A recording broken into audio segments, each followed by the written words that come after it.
심판과 선수를 동시에 하려니까 충돌이 발생했다고 하는 거예요. 이렇게 충돌하지 않는 지점에서 새로운 사업 아이템을 만들고 사업 영역을 만들어야 그게 혁신 기업으로서의 가치가 있는 거고 평가를 받을 텐데, 골목상권, 어려운 택시기사님들 이거를 쥐어짜가지고 영업이익을 만들어내려니까 충돌이 발생한다, 이런 말씀이에요. 저는 카카오의 근본적인 고민도 이해를 합니다.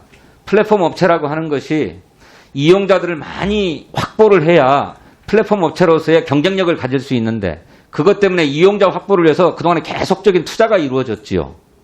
그래서 카카오톡 서비스 같은 경우는 무료로 전 국민이 다 이용할 수 있는 정도로 되었지 않습니까? 근데 이것이 이제 사업의 기반이 돼야 될 텐데, 무얼로 그러면 영업이익을 창출할 건가? 그 아이템이 마땅치 않은 거예요. 그러니까 이것저것 두드려 보는 거죠. 그런 측면이 있습니까? 없습니까? 저희 모빌리티는 조금 다른 측면이 있습니다만, 의원님 지적도 그래서 제가 알기로는 카카오 택시가 호출 서비스를 시작했을 때는 택시 기사님들도 환영했고 소비자들도 환영했어요. 그런데 카카오 택시가 별도의 가맹 택시를 만들어가지고 여기에서 수입을 이제 본격적으로 창출해보겠다라고 들어오는 순간서부터 삐거덕거립니다. 그게 아까 심상정 의원께서 말씀하신 심판과 선수를 동시에 하려니까 충돌이 발생했다고 하는 거예요. 이렇게 충돌하지 않는 지점에서 새로운 사업 아이템을 만들고 사업 영역을 만들어야 그게 혁신 기업으로서의 가치가 있는 거고 평가를 받을 텐데, 골목상권, 어려운 택시기사님들 이거를 쥐어짜가지고 영업이익을 만들어내려니까 충돌이 발생한다, 이런 말씀이에요. 이해하십니까? 예, 무슨 말씀이신지 잘 이 이해했습니다. 점에 대해서 근본적인 검토가 있어야 된다, 저는 그렇게 생각합니다. 그렇게 해주시겠습니까? 네, 치열하게 검토하고 좋은 결과 만들 수 있도록 노력하겠습니다. 쿠팡 이츠는 쿠팡과 어떤 관계입니까? 자회사인가요? 계열사인가요? 쿠팡 이츠는 쿠팡에서 운영하고 있습니다. 아, 쿠팡에서 운영하는 겁니까? 그 저희는- 부문의 대표이신가요, 그러면? 저는 쿠팡 이츠 서비스라고 하는 쿠팡 이츠의 배달을 전담하고 또 고객과 입점업체. 그 쿠팡 이츠 서비스는 자회사예요, 그러면 쿠팡에? 네, 그렇습니다. 자회사? 네, 맞습니다. 예. 지난해 10월 14일 날 저희 이 당의 을지로위원회가 중심이 되어서 업계와 노동계 그리고 정부 또 정당 이렇게 사자가 함께 참여하는 사회적 협약이 있었습니다.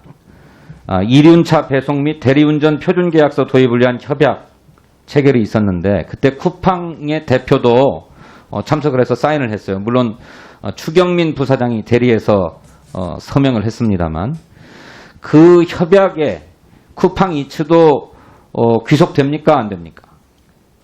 네, 의원님 말씀하신 것과 같이 그 협약을 저희가 체결하였습니다. 그렇죠. 네, 맞습니다. 그런데 그에 따르면 표준 계약서를 도입해야 되는데 표준 계약서를 채택하고 계십니까? 네, 표준 계약서에 반영되는 내용으로 저희가 약관을 개정을 하였고, 또 언제 개정하셨어요? 제가 정확한 날짜를 지금 기억하기는 좀 어렵지만은 제가 국토교통부로부터 실태 조사를 한 보고를, 그 결과를 보고받아 봤는데, 표준 계약서를 작성하고 이행하는지의 여부에 대해서 우리 쿠팡은 추후 제출하겠다라고 하는 입장만 내고 아직까지 제출을 하지 않고 있다고 국토교통부로부터 제가 보고받았습니다. 제가 이 부분에 대해서는 면밀히 검토해서 의원님께 보고 드릴 수 있도록 하겠습니다. 검토할 문제가 아니고 하셨으면 이행하셔야 되지 않겠습니까? 위원장님, 제가 이따가 추가 질문 시간이 있으면 그 시간까지 좀 땡겨서 좀 쓰겠습니다. 이해해 주십시오. 예, 추가는 없습니다. 예, 땡겨 쓰세요. 예. 땡겨 쓰겠습니다. 2분 쓸까요? 3분 더 쓰세요. 그럼.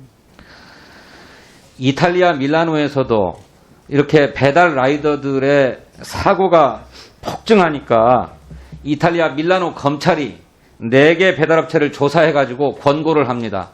이 배달 라이더들을 이제 직고용해야 되겠다. 그래가지고 저스트잇이라고 하는 배달 플랫폼 업체가 4,000명에 이르는 배달 라이더를 직접 고용해요. 그리고 최저임금, 퇴직금, 유급휴가, 산재보험 이거 다 적용해 주도록 했고, 또 1시간에 최대 4건만 배달하도록 작업도 제한을 했습니다. 그 소식 들으셨습니까? 네, 보도를 통해서 인지하고 있습니다. 보도를 통해서 이제 쿠팡이츠도 이런 문제를 검토해야 될 때가 왔다. 저는 그렇게 생각합니다. 표준계약서 도입은 우선적인 과제이고 이거는 조금 더 중장기적으로 검토하셔서 이런 방향으로 나아가야 된다고 생각하는데 어떻게 생각하십니까? 네, 위원님 말씀하신 것과 같이 표준계약서에 그 들어있는 내용들은 저희가 반영될 수 있도록 준수하겠습니다. 그 이행 계획을 저한테 제출해 주시고 이 이탈리아 밀라노 사례에 적극 연구하고 검토하셨으면 좋겠습니다. 그렇게 하시겠습니까? 네, 알겠습니다. 네, 감사합니다. 우리 김종철 택배대리점 연합회장님 잠깐 여쭙겠습니다. 예, 택배 노동자 과로사 방지를 위한 사회적 협약에 함께해 주셔서 감사드리고 네. 그런데 지난 8월 30일에 CJ 대한통운의 김포 장기 대리점 사장님이 네.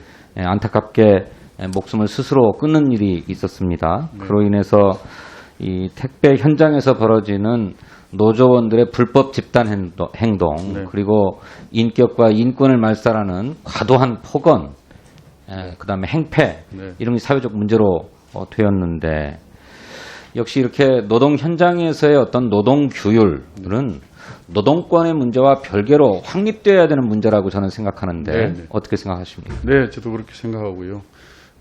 지금 정상적인 노조 활동은 얼마든지 보장이 돼야 되는데 지금 뭐 방금 의원님 말씀하신 것처럼 우리 김포 장기 대리점 같은 고인이신 김포 장기 대리점 같은 경우 그 집단적인 괴롭힘이었습니다. 그냥 이건 노조 활동도 아니고요. 그냥 우리가 쉽게 말하는 이제 뭐 현장에서 일어나는 일반적인 어떤 집단적인 괴롭힘. 이게 그걸로 인해서 우리 장기 대리점 사장님이 그런 극단적인 선택을 하게 되었다 그런 겁니다. 근데 뭐 지금 현재 노조 쪽에서는 가능하면은 고인의 어떤 부분에 대해서는 조금 자제를 해주셔야 되는데 현재도 지금 왜곡된 어떤 발표를 통해서 고인과 또 그게 유족들에게 또 아픔을 또 지금 주고 있습니다. 그래서 참 상당히 안타까운 심정입니다. 얼마 전에 보도를 보니까 택배 노조가 그 폭언과 폭행이 있었던 조합원들을 확인을 하고 네. 자체적으로 진상을 조사해서 징계에 들어가겠다 이렇게 발표를 한 바가 있었습니다. 네, 네. 그건 진일보한 것이라고 생각하는데 네. 어쨌든 그렇게 현장에서 벌어지는 불법적인 집단 행동 또 노동권에 입각한 쟁의 행위라고도 할 수 없는 네. 그런 문제들은 어떤 현장에서의 노동 규율을 확립한다고 하는 차원에서 사회적 협약의 한 의제가 돼야 된다 이렇게 생각하는데 동의하십니까? 네, 동의합니다. 예, 네, 그러면 그리고 의원님 아시다시피 지금 생물법이 시행이 되고 나서 생물법에는 지금 아시다시피 권리 지금 우리 택배 종사자들에 대한 권리만 지금 많이 들어가 있고요. 지금 책임에 대한 부분들이 전혀 지금 빠져 있습니다. 그래서 앞으로 생물법이 시행하면서 좀 문제점 부분은 좀 보완하는 차원에서 그 택배 종사자들의 어떤 책임 부분도 좀 많이 보완이 좀 돼야 된다고 생각하고 있습니다. 예, 그렇게 노력하겠습니다. 네. 감사합니다. 네.